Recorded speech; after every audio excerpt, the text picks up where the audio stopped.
Hey guys, Doug B here. So, I'm going to assume you went ahead and updated your AxeFX3 to firmware 19.04, and you got that new version of Axe Edit as well, version 1.10.10.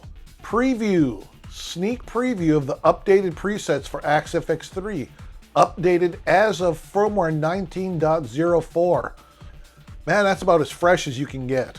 So among various small improvements, these feature adjustments for the CNFB modeling, also take advantage of new effect types and features, adjusting for the compressor overhaul, and correcting an issue where the sequencer had been set to pause in older presets. A few Easter eggs are also included. So there's currently no all banks file. Again, this is just the sneak preview, so.